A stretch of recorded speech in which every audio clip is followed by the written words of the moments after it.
yen ngandika magawe pronto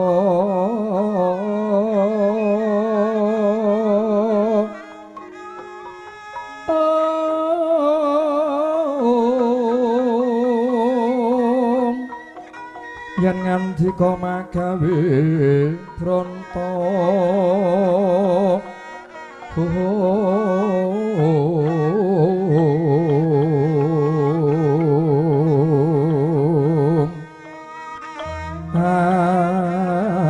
atur kang mawantya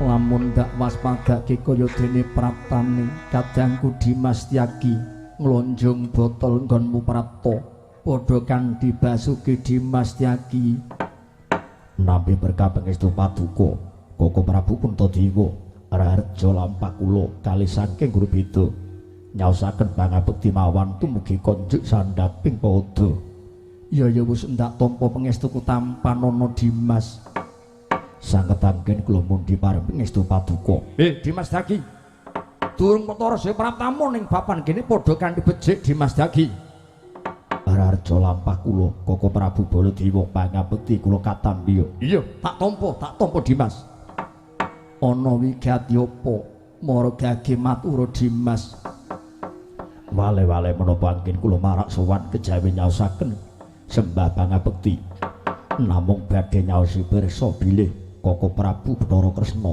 oncat saking Darawati kendran tanpa kepoyan murca tanpa taliwara mongko boten wonten andha ingkang sumindhe tali ingkang tumlawe banon ingkang tinumpuk nanging murcanipun Koko Prabu Nyalawadi sanget sowan kula namung badhe nyarawidhaken wonten pundi murcanipun Koko Prabu Bathara Kresna lho kok ngono Dimas Tyagi katemben wae Koko Prabu Ndarawati rawuh ana Ngamarta ndikake lamun Ndarawati titiwanci jenenge ketaman Ruhara nampa welak ing Hyang Widiwasa akeh pageblug ingkang tumempuh ora mung iku akeh Durjana Brahmacarah ingkang tumanduk kabeh para kawula Ndarawati kedadean kang mangkono merga disebabke murcane pusaka Ndarawati mula Koko Prabu banjur tedhak ana Ngamarta ngampil pustaka Jamus Klimasada wah iki kepiye Tyagi kok kowe malah bebingung karo pun Kakang mongko pun Kakang Mandura praptakon ing papan kene mung nderekke Yai Kresna ature Yai Kresna ndikake lamun Ndarawati ke Taman Pagebluk ingkang ngaturaken ke Taman Pagebluk menika sinten Yai Kresna buktinipun menika kula minangka dados seksi menawi Ndarawati menika wonten salebetipun katentreman lho jarene akeh pagebluk sing tumempuh tanem tuwuh palawija wijipari ora bisa tuwuh kerembaka pangras kula sedaya para among tani wekel pangolahing utanen lan ageng wuluh pamedaling bun aduh Yai Puntadewa kuwi rangen Yai Prabu yen ngaten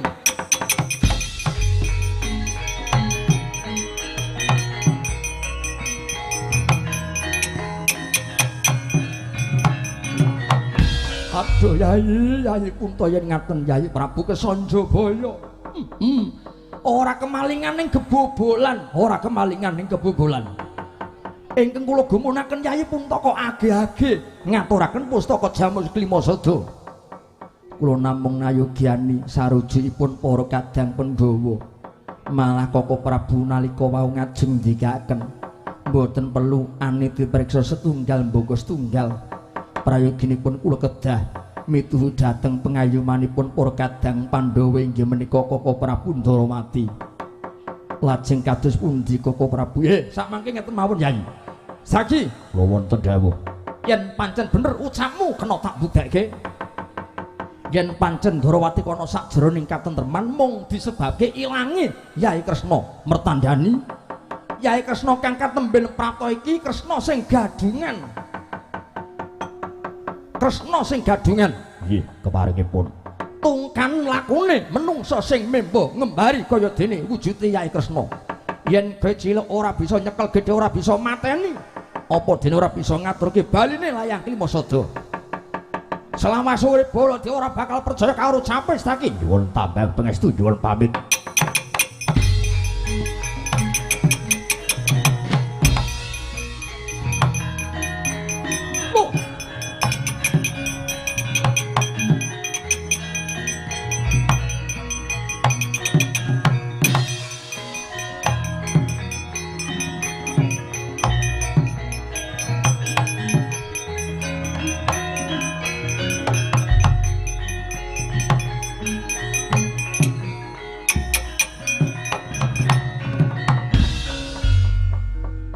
Sasampunipun kula teliti kanthi permati Yai Punta jebul leres. Aturipun kadang kula Dimas Sedewa bocah wragil. Bebasanipun nuwun sewu dereng ical pupuk lempuyangipun. Parandene ketingal kasinungan kawicaksanan aturipun Dimas Sedewa. Ing ajeng semunipun Dimas Sedewa mboten kadhahar aturipun. Pramila kula namung pasrah dhateng Paduka Kaka Prabu. Setyaki sampun ngantos dipun tegakaken mangsa borong banjar warunipun yen ngantos Angka Wijaya dipun pejahi dening Werkudara lan Dimas Janaka lajeng kados pundi mongko Kaka Prabu Ndarawati ingkang sejati menika murca yen ngantos Abimanyu menika pejah ingkang badhe maluyaken menika sinten. Pramila ingkang raih kula namung nempuh dhateng Kaka Prabu Baladewa. Kula nyuwun pamit, Yai.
Tinututi lamun katututan lamun mangsa prawira digdaya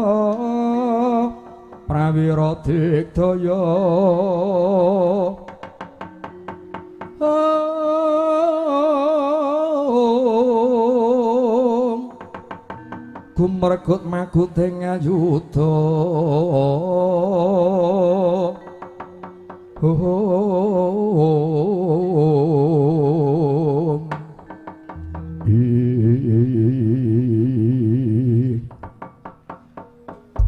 Rama Kyai Werkudara kula nyaosaken pangabekti kula mugi konjuk kula nyaosaken pangabekti mugi konjuk Kanjeng Rama.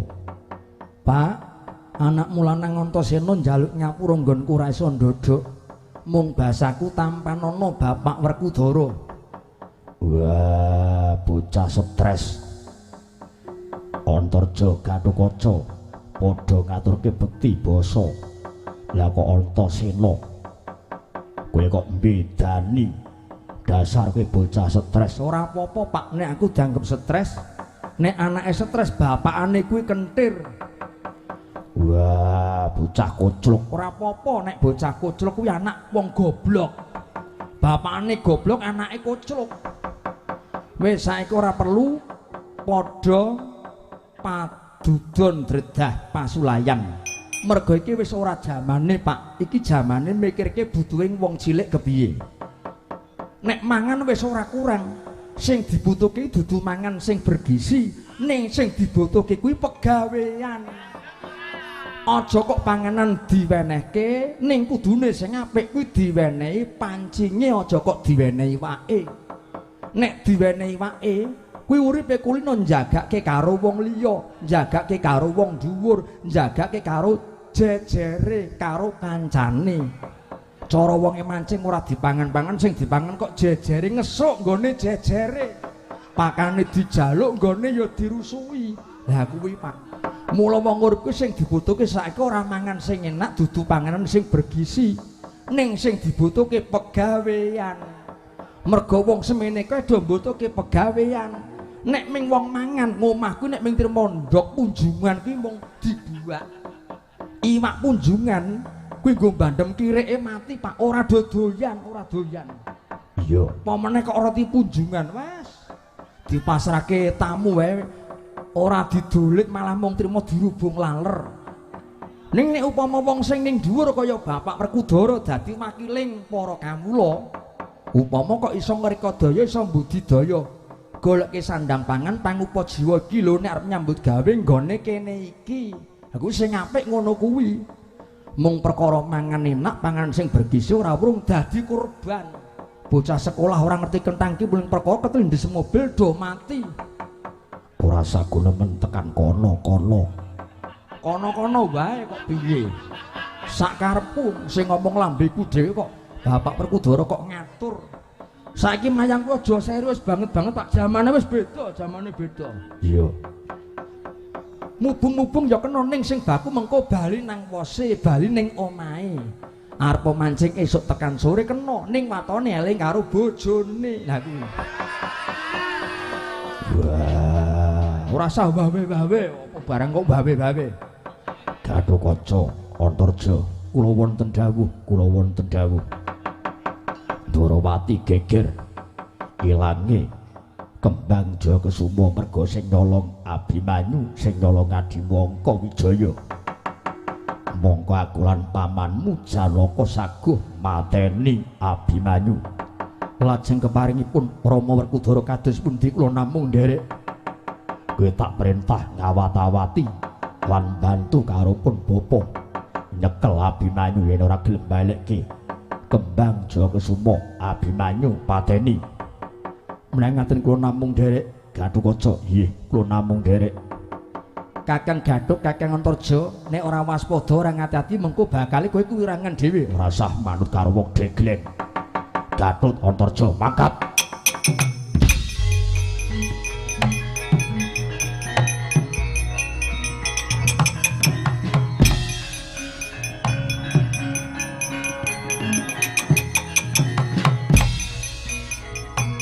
Hop.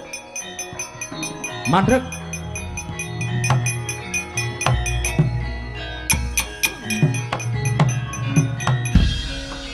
Dimas Antasena kok ngendhek lakunipun Kakang wigatine apa?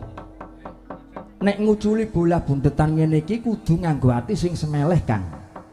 Nek atine wis kemrungsung, kemrusuk, bolah sing bundetan ora iso diucul ning malah kurang-kurang bejane, bolahe tugel rantas pedhot kabeh. Dinalari lirik kepiye? Apa tumanangka Wijaya kok nyolong? Lakon apa? Dalange sapa ning ndi nggone? Ora ana critane Abimanyu kok lakone kok nyolong pusaka. Kuwi ora ana critane, Kang. Nanging dawuh Rama Werkudara kaya ngono. Miturut pengendikane Wa Prabu Bathara Kresna. Lah iki sing wajib digoleki awake dhewe golek sisik melik. Sing ngucap kaya ngono Siwa Kresna sejati apa Siwa Kresna gadungan.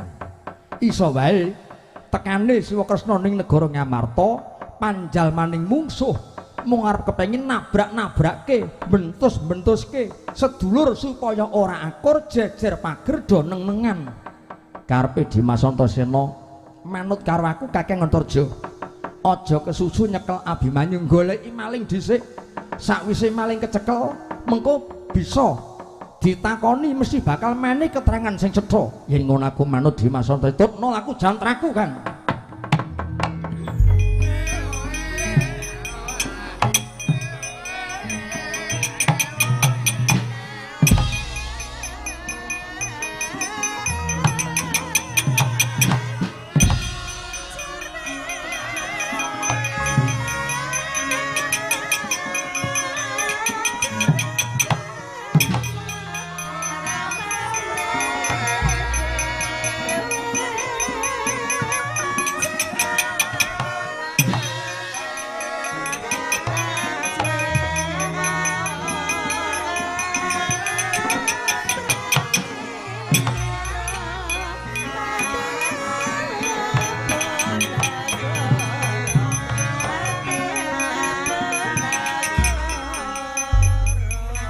Kresna rumakabeng Cinarokra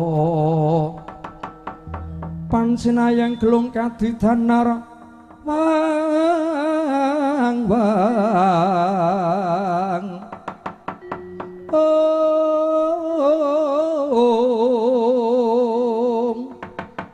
pangreksaning jagat raya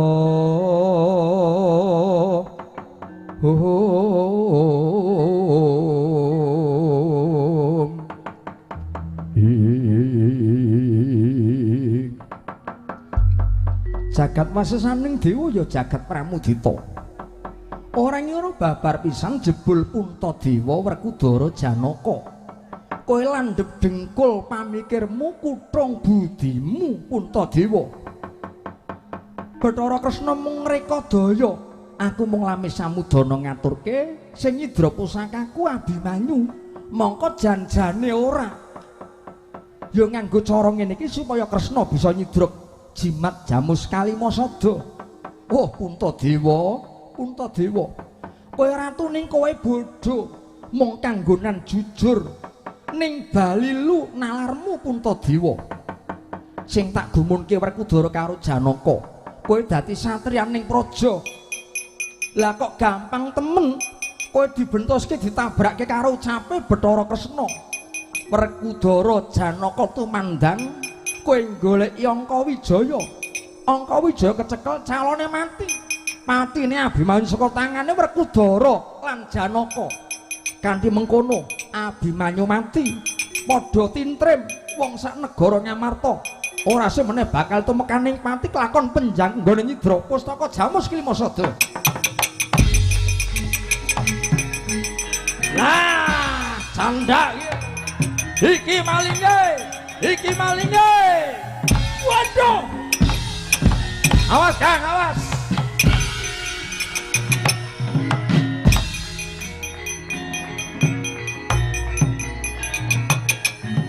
Waduh. Waduh.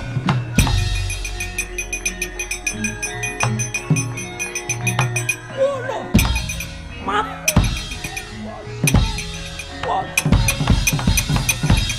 Bos.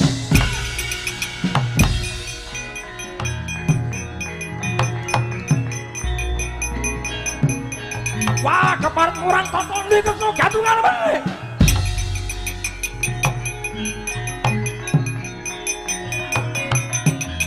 Waduh, mati. Iki kalau anu. Yo.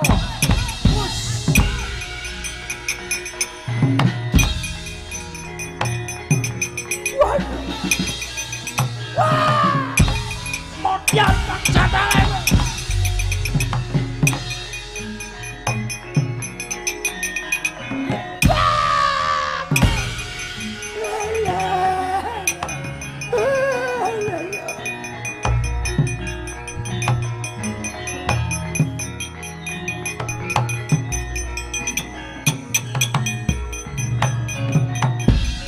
Dodo muntap lir kinetap cocobang mawinga wange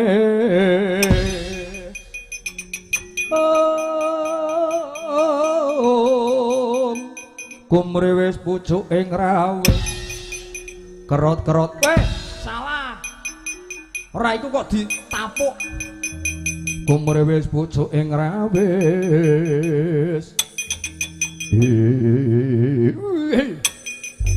keparat drone bedakal simonon Mas Kiber trayole binatang meker mersi donder nekermen meli karfil dai matu Antasena piye Pak Gedhe sing mimba Kresna sapa sing mimba Kresna sing dadi malinge sapa sing dadi malinge ya iki Mbah Durna iki sing dadi penyakit.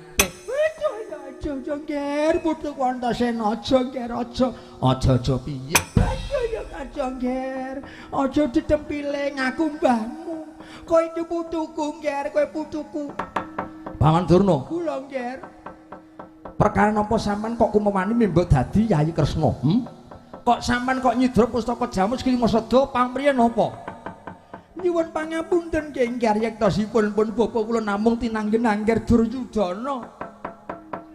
Rening midherek aturipun Kakang Begawan Wisuna Jati Pendhita minangka pujangga negaring Astina tembe benjanipun dados wadhahing Ratu Wadil. Syaratipun inggih menika kedunungan Pustaka Jamus Kilimasada. Mila kula ingkang tinanggen supados nidra Ngger. Sing kula gemunke sampean niku pendhita kok ala gegedhuane. Sampeyan dadi brahmana, sampeyan dadi pendhita ngerti napa mboten? Sing jeneng pendhita niku derajate padha kalih ulama, padha karo kiai. Nuntun wong sing bingung ngobori wong sing peteng, tegese peteng imane. Ingkang sekawit durung priksa dhateng Panembah Jati saksamunipun dunungaken dening ulama pendhita kiai lajeng saged uninga, saged mangertos lan percaya dhateng piwucal agami suci. Ning sampean mboten wis rasa kesuwen Pak Gedhe. Mesake limbuk karo sange arep do jogetan kae. Sakwise Mbak Durna iki tak rangket, iki apike kepiye? Prayogane piye? Yen caraku ngene wae. Aja dicemplungke gedhong pakunjaran. Ning Mbah Durna iki tak rantene terus mengko dilebokke gedhogan. Aja diwenehi sego, aja diwenehi unjukan. Ning lemene panganan kuwi dikombor nganggo suket karo katul. Nek esuk kuwi dikombor aja ngono Ngger. Ngono ya ngono ning aja ngono. Kowe putuku, kowe putu murid Ngger, putu murid. Paman Durna, yen nganti Abimanyu kok dipateni Werkudara kalih Janaka sampean kudu tanggung jawab. Abimanyu cilik lara gedhe mati. Sampean minangka ijole nyawa, ijole nyawa. Antasena Pak Gedhe piye? Cemplungke gedhokan manut wa.